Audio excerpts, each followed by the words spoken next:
Today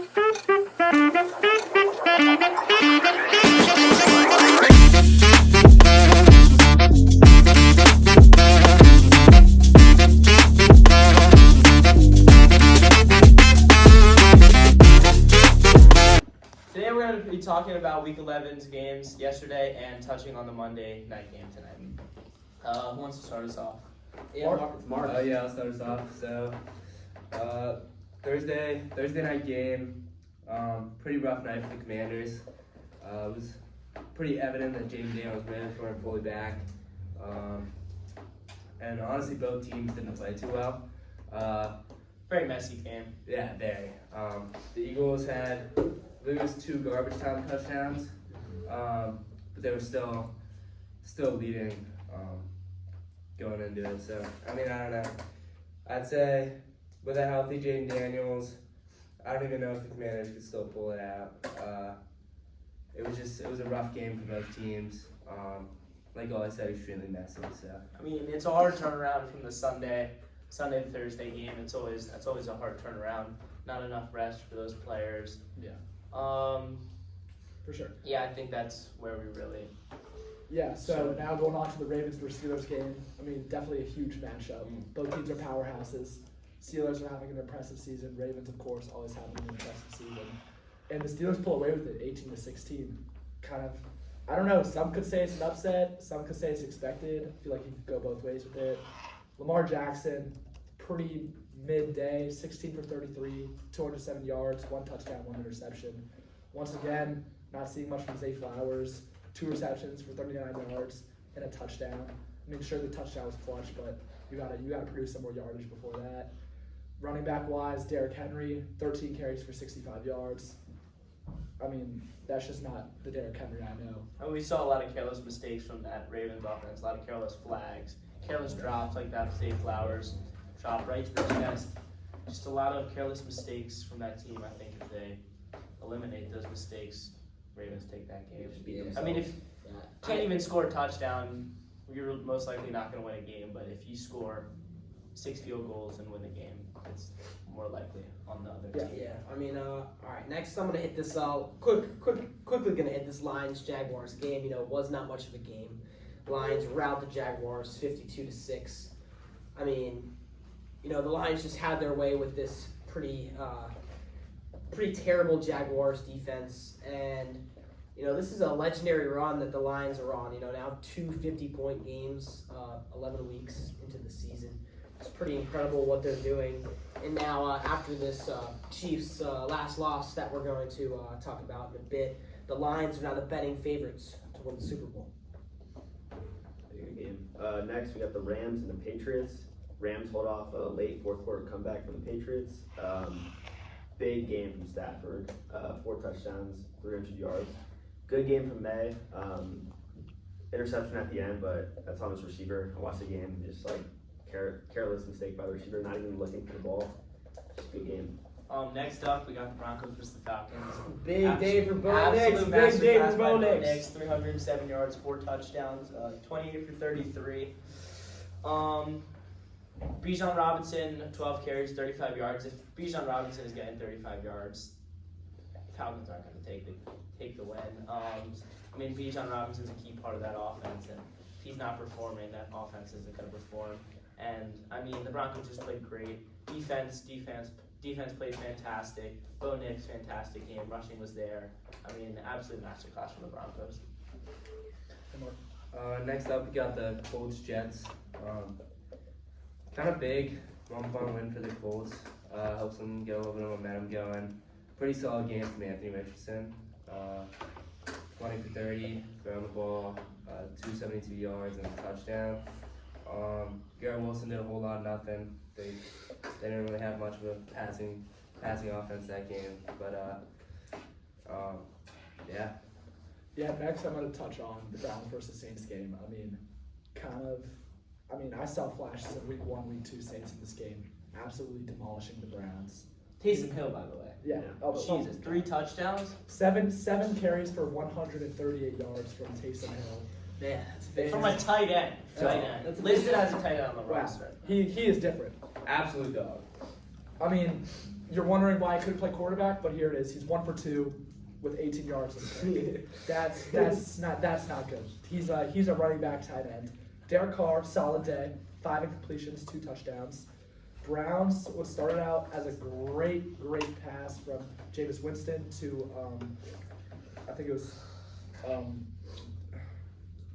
Jerry Jeudy for a long touchdown. That was just 83 yards. yeah. I saw that and I was like, could the Browns do it? But they could not They convert. didn't. They could not couldn't do it. convert, and the Saints just went on a tear. I mean, 7-7, 0 points, and 21 points in the fourth quarter. Like the fourth quarter is where you got to buckle down and stop that Saints offense, but the Browns could not get it done. Yeah, I mean, good win for the Saints. But here, I mean, don't write the Seahawks and Geno Smith out right now. I mean, sitting at 5-5, big win over the 49ers away in San Francisco. And, I just love the grit, the effort, the comeback win, that last running touchdown by Geno Smith to put the Niners away. And, I mean, these 49ers, now they're getting healthier. McCaffrey's been back a few weeks now, and they still don't look like their usual selves. I don't really know if I can see the 49ers even making the playoffs or, winning a few games. This is kind of a different 49ers team than we've seen the past few years. And I don't know if McCaffrey being back is going to be enough to help will this team into the playoffs. Yeah, very good game. Next we got the Bears and the Packers. Good game. Caleb Williams had a really good week. I mean, no touchdowns, but you could just tell that new offensive coordinator, he just had easier throws, and good game from Robo-Dudze. 6 catches, 60 yards.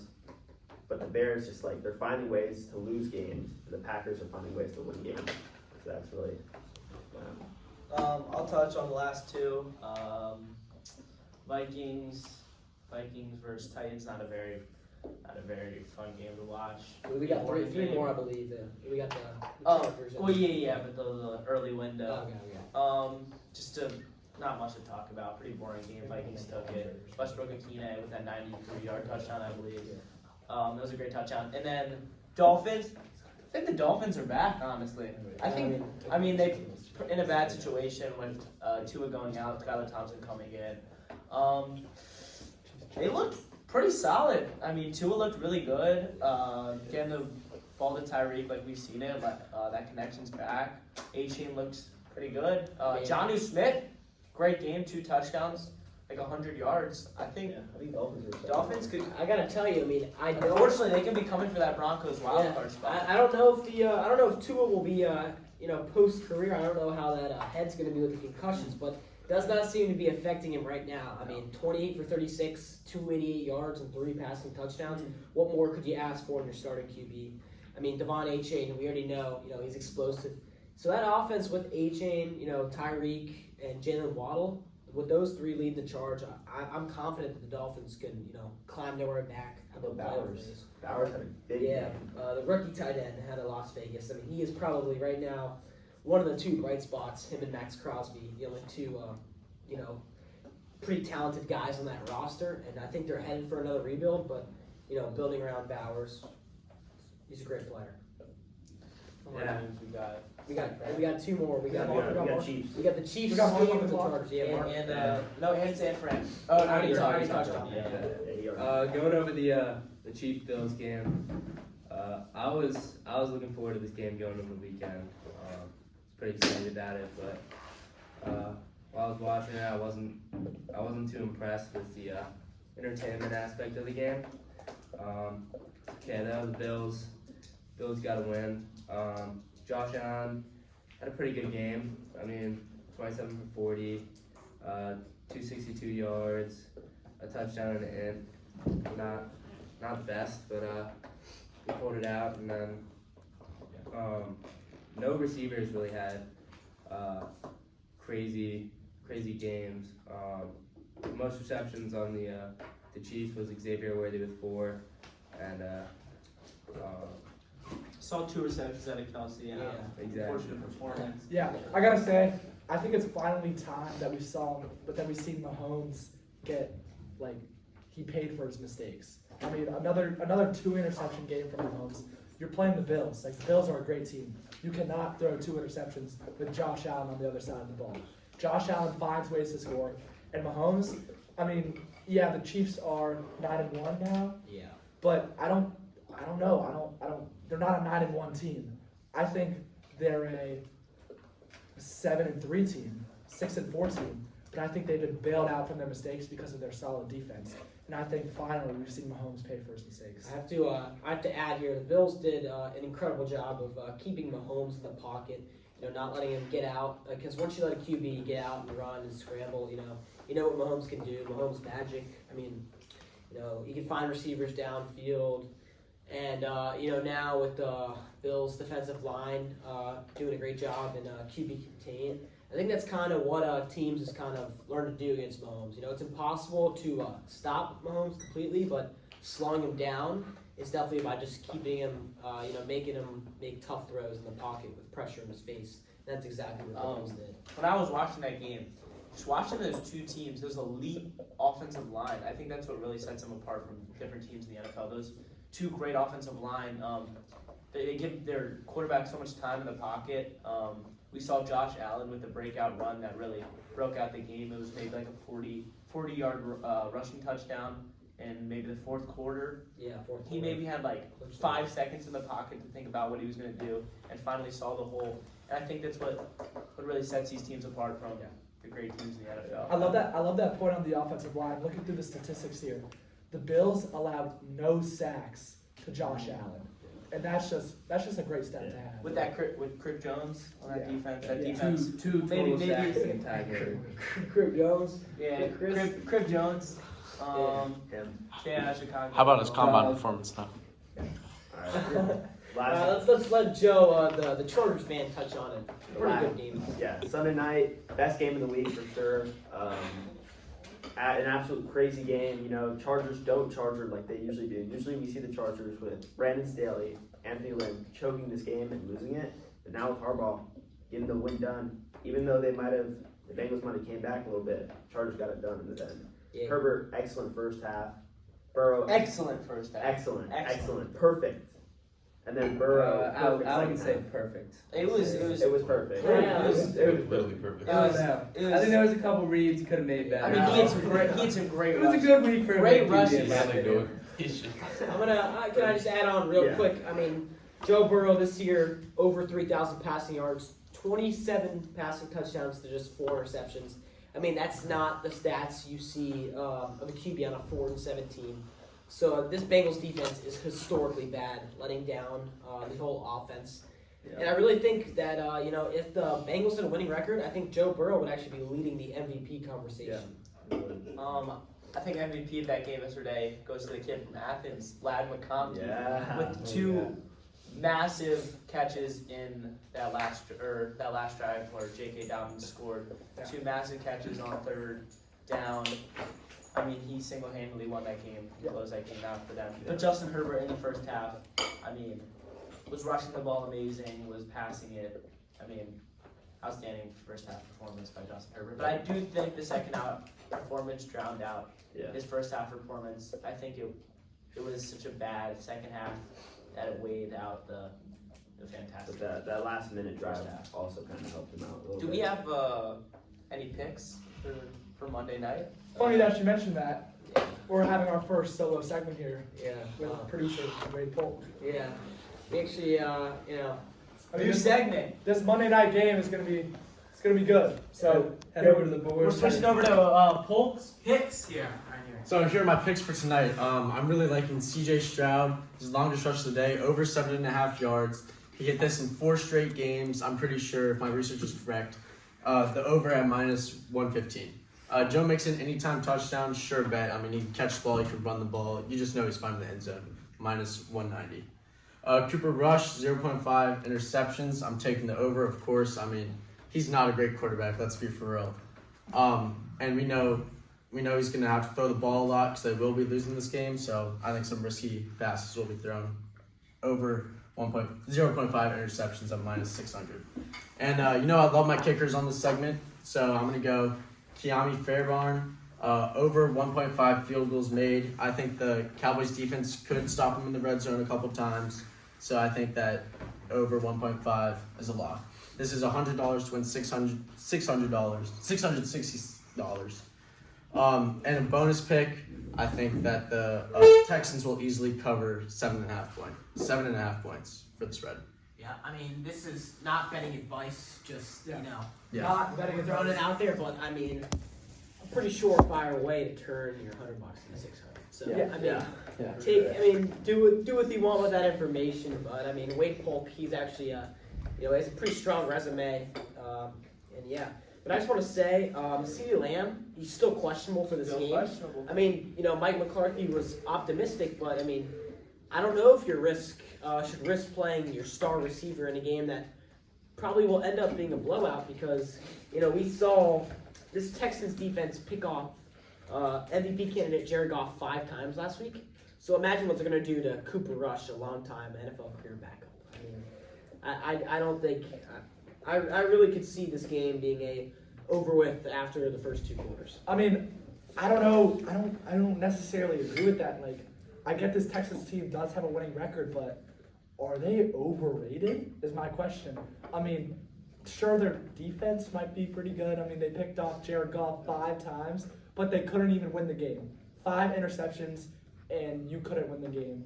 That's not good at all. And I know this Dallas Cowboys team is very injured. They're not looking too good. Cooper Rush is their starting quarterback. Dak's out. But still, if we see if Cooper Rush has a good game here, I don't think it's so far out of the picture to say that Dallas could win this game. Yeah, I mean, I'm gonna bring up a stat right here. Well, CJ there's a- Stroud. wait, let me bring this stat up real Sorry. quick. CJ Stroud is actually 3-8 against the spread as a 3-point or more favorite. So I mean, he doesn't fare well in games where he is expected to win. So let's just take that into account. But Ollie, what you have here? You said you could see the Cowboys taking the game if Cooper Rush has a good game. The thing is, Cooper Rush is not going to have a good game. Yeah. He is Cooper Rush. He's not an NFL player. Just like Kwame Brown, Cooper Rush ain't that guy. He is not going to lead this Cowboys to a victory tonight, and I can guarantee that. This Texas team will at least be winning by 13. I mean, 13 and a half, 2 touchdowns. he's a certified bum. A certified Yeah, scrub. I think we see Trey Lance into this game by the 3rd quarter. He's a bona fide backup in the NFL. I'm Nothing taking a legacy game nothing from more. Cooper. Ooh. Well, actually, I think the Cowboys might have a good chance. I think we to could see win this Trey Lance coming into this game. Yeah. I think Cooper Rush has such a bad game. We see Trey Lance coming in. I think Cooper Rush is getting paid millions of dollars to be an NFL QB, and I think he could pull this one out. No, it's not Cooper. I don't know why I haven't seen it. It's not Cooper Rush who's taking this game. I don't know why I haven't seen Cooper Rush in the XFL game.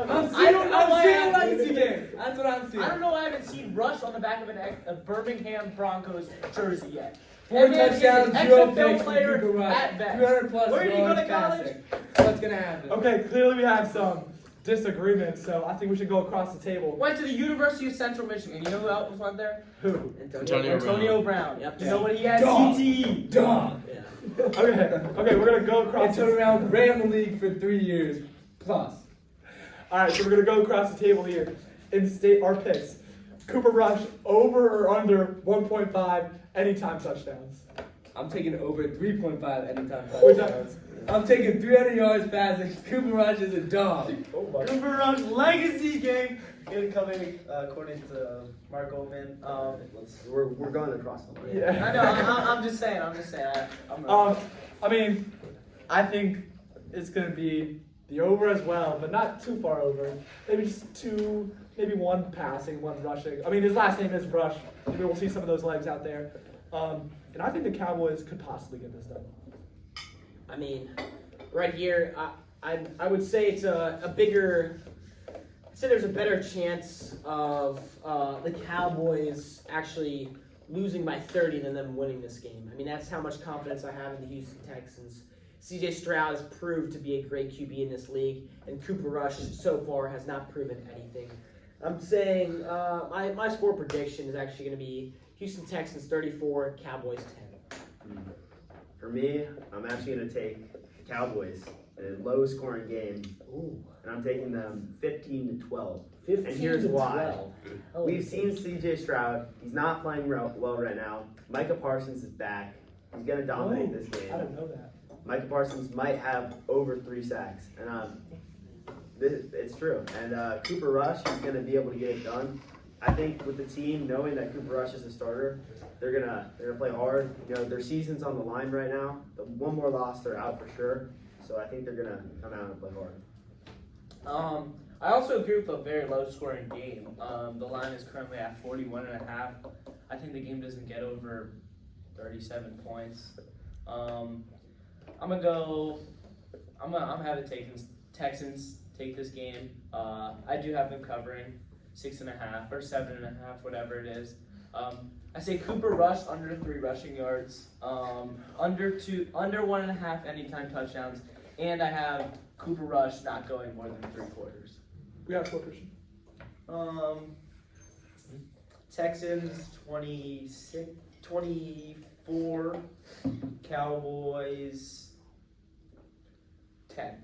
All right, I mean year to year first. Wait, we gotta go around saying everyone's score. Oh yeah, let's go to producer Matthew Rosler over there. I got the Texans absolutely killing the Cowboys. Score?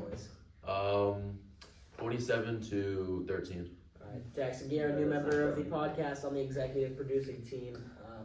I would like to say Texans, of course, will take this game. Tank Dell will have a great game. I think 23-12. Mr. Sorkin, you have a pick? No pick. I think Trayvon Diggs does get cooked. I think No pick. All right, wait, poll. No pick from Mr. Like I said before, I think the Texans will easily cover the 7.5 line. So I think this final score will be 35-13. Tomas Benmore, executive producer over here. What are we thinking? I think this will be a nice little warm-up game for the Texans. I think they'll take it 27-6. 27-6. You heard it here. I mean, looks like everyone on the team besides Mark Goldman right now thinks that Cooper Rush is a bona fide scrub. I don't think more than 400 passing yards will be. Believe the Bats getting paid millions of dollars playing the NFL right now. I mean, so. if Clearly we're has some of them. if we're back here tomorrow morning and Cooper Rush somehow, some way pulls this game out, I mean, we will all be hearing it from Mark Goldman. I'll be telling you I told you so. Yeah. Just wait. All right, well, yeah. Catch Thank you you for later. listening. Catch you later.